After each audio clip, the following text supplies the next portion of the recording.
왜 하필 한국입니까? 여기서 제대로 대처할 수 있을 거라고 보세요? 한 승객이 다급히 물었습니다. 빅토리아는 침착한 척했지만 떨리는 손끝과 흔들리는 눈빛은 불안을 감출 수 없었습니다. 과연 그 비행기에서는 무슨 일이 있었던 걸까요? 영상 보시기 전에 좋아요와 구독 부탁드립니다. 지금부터 그 사연을 들려드릴게요. 안녕하세요. 저는 브리티시 에어웨이즈의 수석 승무원 빅토리아 해밀턴입니다. 런던의 상류층 가문에서 태어나 24살의 브리티시 에어웨이즈에 입사해 10년째 일하고 있죠. 하지만 오늘 저는 제 인생에서 가장 충격적인 경험을 나누려고 해요. 이 이야기는 저의 오만함이 완전히 무너진 순간에 대한 고백이 될 것 같습니다. 저희 가문은 대대로 영국 사회의 엘리트였어요. 아버지는 금융계 중역이셨고 어머니는 옥스포드 대학 교수셨죠. 켄징턴의 고급 주택가에서 자란 저는 어릴 적부터 우리는 영국의 전통과 자부심을 이어온 후손이라는 말을 귀에 못이 박히도록 들으며 자랐습니다. 특히 어머니는 빅토리아, 넌 빅토리아 여왕의 이름을 물려받은 사람이야. 절대 동양이나 후진국 사람들과 어울리면 안 된다고 늘 강조하셨었죠. 저의 유년 시절은 그야말로 특권층의 삶 그 자체였어요. 영국 왕실과 교류가 있는 명문 사립학교를 다녔고 주말이면 가족들과 함께 유럽 각국을 여행했었죠. 학창시절 한 번은 동양인 학생이 저희 집에 초대받아 온 적이 있었는데 어머니께서 얼마나 불편해하셨는지 모릅니다. 그날 이후 저는 다른 인종에 대해 더 큰 편견과 우월감을 가지게 되었죠. 완벽한 프랑스어와 스페인어 실력은 물론 귀족적인 몸가짐과 세련된 매너를 갖춘 모범생이었어요. 제 주변에는 늘 저와 비슷한 배경을 가진 친구들만 있었습니다. 동양인 학생들이 다가오려 할 때면 저는 우아하게 고개를 돌리며 자리를 피했었죠. 그들과 어울리는 것은 제 품위를 떨어뜨리는 일이라 생각했으니까요. 대학교를 졸업한 후 저는 24살의 어린 나이에 브리티시 에어웨이즈에 당당히 최상위 등급으로 입사했어요. 파리, 로마, 뉴욕 같은 세계적인 도시들을 오가며 저는 제가 그들과 동등한 수준의 상류층이라는 자부심을 키워갔습니다. 제가 담당했던 퍼스트 클래스 승객들은 대부분 서구의 상류층이었어요. 저는 그들과 자연스럽게 어울리며 비행 중에도 품격 있는 서비스를 제공하는 데 최선을 다했죠. 반면 아시아 승객들이 많은 이코노미 클래스는 가능한 한피했습니다. 심지어 아시아계 동료 승무원들과도 업무적인 대화 외에는 일절하지 않았었죠. 하지만 최근 항공사 구조 조정으로 인해 저는 평생 처음으로 도쿄 노선을 맡게 되었어요. 순간 저는 귀를 의심했습니다. 물론 일본은 그래도 아시아에서는 그나마 인정할 만한 국가라고 생각했었죠. 메이지 유신 이후 서구화에 성공했고 경제적으로도 어느 정도 인정받는 나라니까요. 도쿄는 최소한 현대적인 도시이고 나리타 공항은 국제적 수준에 근접했다고 저는 생각했습니다. 하지만 그렇다고 해도 아시아는 아시아였어요. 비행 준비를 하면서도 저의 마음은 불편하기 그지없었습니다. 승무원 브리핑에서도 평소보다 날카로운 목소리로 지시를 내렸고 특히 아시아인 승무원들의 사소한 실수에도 과도하게 반응했었죠. 제 안의 깊숙한 곳에서 우러나오는 우월감과 편견을 감출 수 없었나 봅니다. 그날도 저는 도쿄행 비행기에서 평소보다 더 날카로워진 목소리로 승무원들을 지휘하고 있었어요. 일본행 비행이라는 사실만으로도 충분히 불쾌했는데 비행기가 태평양 상공 35,000피트에 다다랐을 때였죠. 갑자기 비행기 오른쪽 엔진에서 불길한 소리가 들렸습니다. 처음에는 흔한 기류 변화로 생각했지만 이상한 진동이 계속되었어요. 제 심장이 덜컥 내려앉는 순간이었죠. 승객들의 불안한 표정이 눈에 들어왔습니다. 저는 최대한 침착한 표정을 유지하려 노력했지만 손끝이 미세하게 떨리고 있었어요. 그때 기장의 목소리가 긴박하게 울려 퍼졌죠. 여러분, 가까운 공항에 비상 착륙을 준비하고 있습니다. 승무원의 안내를 따라 주십시오. 오른쪽 엔진에 심각한 결함이 발생했습니다. 가장 가까운 인천국제공항으로 비상 착륙을 해야 할 것 같습니다. 순간 저의 얼굴에서 핏기가 싹 가셨어요. 인천이라니요? 한국의 그 공항이라고요? 그나마 도쿄였다면 참을 수 있었을 텐데 하필 한국이었죠. 일본은 그래도 100년 전부터 산업화를 이룩한 나라이지만 한국은 제 기준에서 아직 개발도상국이나 다름없었습니다. 영국에서는 한국하면 여전히 6.25 전쟁이나 가난, 분단 국가의 이미지가 떠올랐고 저 역시 그런 편견에서 자유롭지 못했었어요. 지금 이 순간 저의 목숨이 그토록 무시하던 나라의 공항에 달려있다는 사실이 믿기지 않았습니다. 이런 위험한 상황에서 과연 그들이 우리를 제대로 구할 수 있을까요? 저는 온갖 불안한 생각에 사로잡혀 있었어요. 하지만 이것이 제 인생에서 가장 큰 편견이 무너지는 순간이 될 줄은 전혀 몰랐었죠. 가끔 영국 언론에서 한국의 발전상을 다루는 기사들이 간간히 눈에 띄었었죠. 하지만 저는 그저 코웃음이 났습니다. 불과 50년 전만 해도 세계 최빈국이었던 나라가 아무리 발전했다 한들 영국의 전통과 역사를 이어온 우리와 과연 어깨를 나란히 할 수 있을까요? 영국 히드로 공항의 정교한 레이더 시스템, 뉴욕 JFK 공항의 첨단 비상 착륙 설비, 그리고 파리 샤르드골 공항의 체계적인 위기관리 시스템은 수십 년에 걸친 노하우가 집약된 결정체였어요. 어떤 동료는 인천공항이 세계 공항 서비스 평가에서 연속 1위를 했다고 하더군요. 하지만 저는 그런 평가를 전혀 신뢰하지 않았습니다. 아마도 아시아 국가들끼리 서로 밀어주고 당겨주며 만든 결과겠죠. 실제로 서양의 까다로운 기준을 통과할 리 없다고 생각했어요. 저는 승무원들에게 비상 착륙 절차를 다시 한번 체크하도록 지시했습니다. 평소보다 더 꼼꼼하게 확인해야만 했어요. 왜냐하면 인천공항의 지상 대응을 전혀 신뢰할 수 없었기 때문이죠.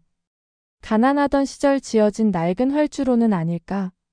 비상 장비들은 제대로 관리되고 있을까? 의료진들은 국제적 수준의 응급처치를 할 수 있을까? 온갖 의심이 제 머릿속을 스쳐 지나갔습니다. 특히 걱정되는 것은 비상 상황에서의 의사소통이었어요. 저는 영어가 모국어가 아닌 관제탑 직원들을 신뢰할 수 없었습니다. 아시아인들의 영어는 늘 듣기 불편했었죠. 그들이 과연 우리의 비상 상황을 정확히 이해하고 있는 걸까요? 혹시라도 의사소통에 문제가 생긴다면 그건 치명적인 결과로 이어질 수도 있었습니다. 한 비즈니스 클래스 승객은 저에게 다가와 왜 하필 한국인가요? 라고 물었습니다. 저는 그저 애매한 미소로 답할 수밖에 없었어요. 창 밖으로는 잿빛 구름이 펼쳐져 있었습니다.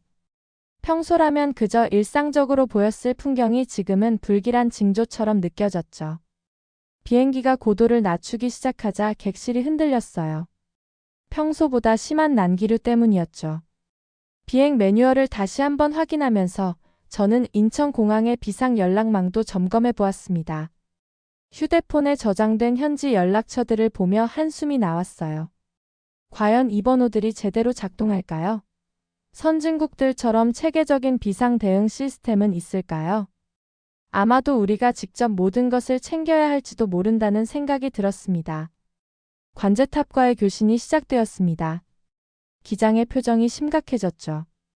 저는 파일럿 캐빈 앞에서 초조하게 서성이며 기장의 반응을 살폈어요.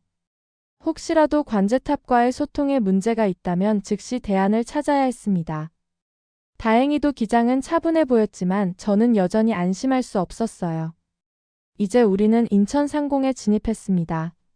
창 밖으로 보이는 도시의 불빛들이 의외로 현대적으로 보였지만 저는 여전히 의심의 눈초리를 거두지 못했어요.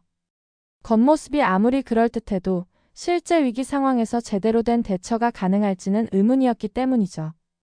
여러분, 잠시 후 인천공항에 비상 착륙을 시도하겠습니다. 기장의 안내 방송이 울렸어요. 저는 깊은 숨을 내쉬며 승무원들을 향해 돌아섰습니다. 이제 더 이상 의심하고 걱정할 시간이 없었죠. 저는 승무원들에게 비상 착륙 준비 신호를 보냈습니다. 산소 마스크 위치 재확인, 비상구 상태 점검해 주세요. 그때였습니다. 비행기가 크게 흔들리면서 기내 여기저기서 비명이 터져 나왔어요. 제 심장은 마치 폭주 기관차처럼 쿵쾅거렸습니다. 객실 천장에서 산소 마스크들이 쏟아져 내렸죠. 순간 머릿속이 하얘졌지만 훈련받은 대로 외쳤습니다. 침착하세요. 먼저 산소 마스크를 착용한 뒤 다른 사람을 도와주세요. 비행기의 고도가 급격히 낮아지고 있었어요. 귀가 먹먹해지면서 아기들의 울음소리가 더욱 커져갔습니다. 저의 이마에는 식은땀이 흘러내렸습니다. 비행기가 또 한 번 크게 흔들리면서 제 몸이 앞으로 휘청거렸어요. 그때 관제탑의 음성이 들려왔습니다. British Airways 917, you are cleared for emergency landing on runway 15R. 놀랍게도 관제사의 영어는 또렷하고 명확했어요. 오히려 런던 히드로 공항의 관제사들보다 더 정확한 발음이었죠. 창밖으로는 활주로의 불빛이 점점 가까워지고 있었어요. 그러나 창 밖으로 보이는 광경은 예상과 달랐어요. 수십 대의 비상 차량들이 군대처럼 완벽한 대형을 갖추고 정렬해 있었습니다. 그들의 깜빡이는 붉은 불빛이 어둠 속에서 마치 생명선처럼 보였죠. 관제탑의 지시는 계속해서 이어졌습니다. 풍속, 기압, 활주로 상태까지 모든 정보가 놀라울 정도로 정확하고 체계적으로 전달되었어요. 불안한 마음 한켠에서 작은 희망이 자라기 시작했습니다. 곧 착륙합니다. 머리를 숙이고 침착하게 제공된 지침을 따라주세요. 기장의 목소리가 들렸죠. 그리고 마지막 순간. 놀랍게도 착륙은 거의 완벽했어요. 예상했던 강한 충격 대신 비행기는 마치 솜사탕 위에 내려앉듯 부드럽게 활주로에 닿았습니다. 승객들 사이에서 안도의 한숨과 작은 박수 소리가 터져 나왔죠.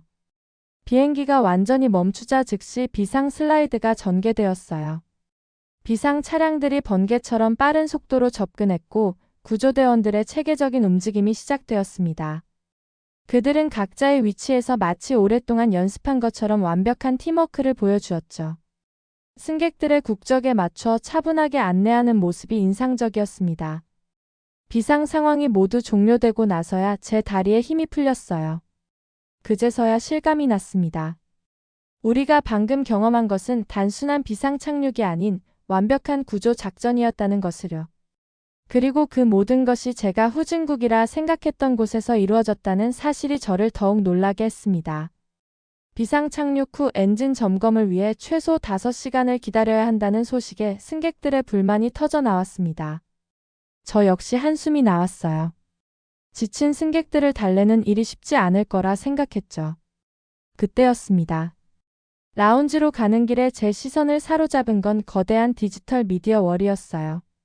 한국의 사계절을 표현한 영상이 흐르고 있었는데 단순한 영상이 아니었죠.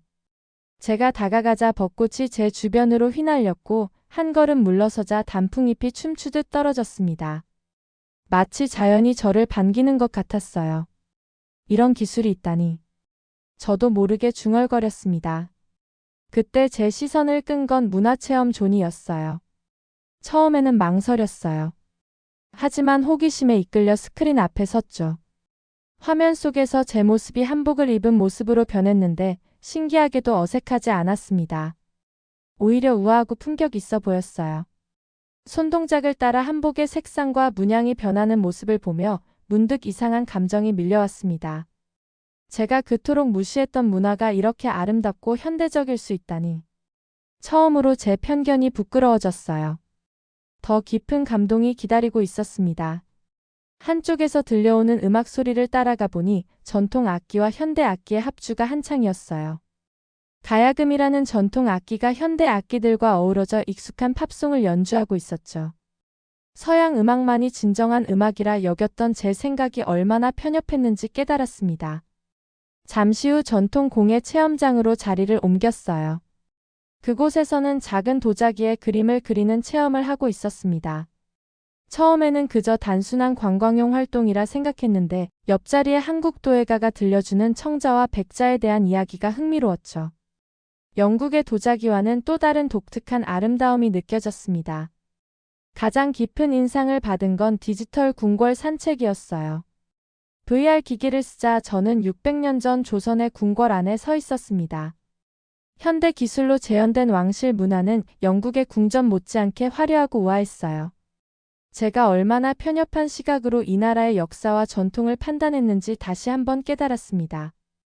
승무원 빅토리아 씨, 잠시 통제센터를 견학하시겠어요? 문화체험을 마무리할 즈음 한 공항 직원이 다가와 물었습니다.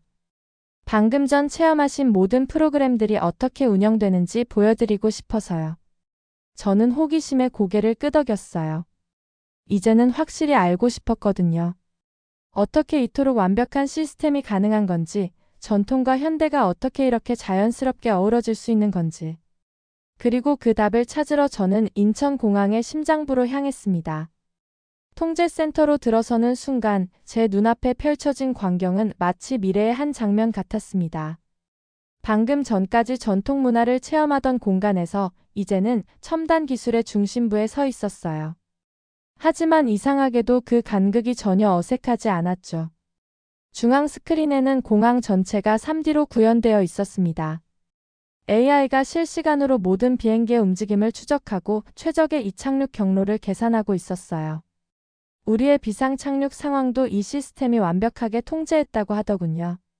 보시는 것처럼 우리 시스템은 비상 상황 발생 즉시 모든 변수를 분석합니다. 책임자의 설명이 이어졌어요. 기상 조건, 항공기 상태, 승객 데이터까지. AI가 수천 가지 시나리오를 순식간에 검토하죠. 한쪽 벽면에는 실시간 데이터가 끊임없이 흐르고 있었습니다. 놀랍게도 그건 승객들의 동선과 필요사항을 분석하는 내용이었어요. 이 시스템 덕분에 비상 상황에서도 모든 승객들에게 맞춤형 서비스를 제공할 수 있습니다. 방금 문화체험장에서의 모든 프로그램도 AI가 추천한 거예요. 제 휴대폰으로 메시지가 왔습니다. 근처 호텔 예약이 자동으로 완료되었다는 내용이었어요. 시스템이 판단하기에 다음 항공편까지 8시간 이상 대기해야 할 것 같아 자동으로 호텔을 연결해 드렸습니다. 이런 섬세한 배려에 저도 모르게 감탄이 나왔죠. 착륙부터 승객 케어, 정비, 후속 일정 조정까지. 모든 것이 하나의 흐름으로 완벽하게 연결되어 있었죠. 이건 분명 제가 알던 어떤 공항과도 다른 차원의 시스템이었어요. 히드로 공항의 관제 시스템이 떠올랐지만 비교하기가 민망할 정도였죠. 통제센터를 나오면서 제 세계관이 완전히 흔들리는 걸 느꼈습니다. 24시간도 채 되지 않은 시간 동안 제 인생의 가치관이 송두리째 바뀌는 것 같았어요. 어릴 적부터 부모님께 배워온 서구 중심적 사고방식, 제가 옳다고 믿어왔던 모든 것들이 마치 모래성처럼 무너지는 기분이었죠. 비행기에 다시 오르며 깊은 생각에 잠겼습니다. 솔직히 말씀드리면 제 안의 서구 우월주의가 하루아침에 완전히 사라졌다고 말씀드릴 순 없어요. 수십 년간 뿌리 박힌 생각들이니까요. 하지만 이제는 그런 제 모습이 부끄럽게 느껴집니다. 런던의 저택에서 자라며 당연하게 여겼던 특권의식들, 다른 문화권을 바라보던 고압적인 시선들. 그동안 제가 얼마나 편협한 세계관 속에 살아왔는지 깨닫게 되었어요. 특히 가슴 아픈 건 제가 얼마나 많은 것들을 놓쳐왔을까 하는 생각입니다. 다른 문화를 이해하려 노력하기는커녕 오히려 배타적인 태도로 스스로를 가두어왔던 거죠. 영국 문화만이 최고라는 믿음이 오히려 저를 가난하게 만들었다는 걸 이제야 알겠어요. 불과 50년 전만 해도 세계 최빈국이었던 나라가 이토록 놀라운 성과를 기록했다는 사실은 제게 큰 충격이었습니다. 겸손과 배움의 자세로 세상을 바라봤다면 이런 깨달음을 더 일찍 얻을 수 있었을 텐데요. 그동안 저는 얼마나 많은 승객들과 동료들에게 상처를 주었을까요? 그 생각을 하니 마음이 무거워졌습니다. 세상을 바라보는 제 시선이 이토록 달라질 수 있다는 게 신기하기만 하네요. 창밖으로 보이는 인천공항의 마지막 전경을 바라보며 생각했습니다. 한국에 대한 제 생각이 조금씩 바뀌기 시작했어요. 단순히 눈에 보이는 발전이나 기술 때문만이 아니라 그 안에 담긴 가치와 철학이 느껴졌습니다. 전통을 존중하면서도 현대화를 이뤄낸 균형, 그리고 사람을 중심에 둔 세심한 배려가 정말 인상 깊었어요. 어쩌면 제가 몰랐던 한국의 진짜 모습은 바로 이런 점들이 아니었을까요? 앞으로는 브리티시 에어웨이즈의 승무원으로서도 달라지고 싶어요. 더 이상 승객들의 국적이나 문화적 배경으로 그들을 판단하지 않을 거예요. 오히려 그들에게서 배울 점을 찾고 서로의 문화를 이해하고 존중하는 다리가 되고 싶습니다. 여러분, 제 이야기가 조금 길었나요? 하지만 이런 특별한 경험을 나누고 싶었습니다. 우리가 알던 세상이 전부가 아닐 수 있다는 것, 그리고 때로는 예상치 못한 곳에서 인생을 바꾸는 깨달음을 얻을 수 있다는 것을요. 이제 저는 런던으로 돌아가는 비행기 안에서 이 사연을 마무리하고 있습니다. 창밖으로 보이는 저 푸른 하늘처럼 앞으로는 더 넓은 시야로 세상을 바라보려 해요. 어쩌면 이번 비상 착륙은 제 인생에서 가장 의미 있는 사건이 될지도 모르겠네요. 지금까지 브리티시 에어웨이즈의 수석 승무원 빅토리아 해밀턴의 이야기였습니다. 오늘 사연 어떻게 느끼셨나요? 이 특별한 경험이 누군가에게는 작은 깨달음이 되었길 바랍니다.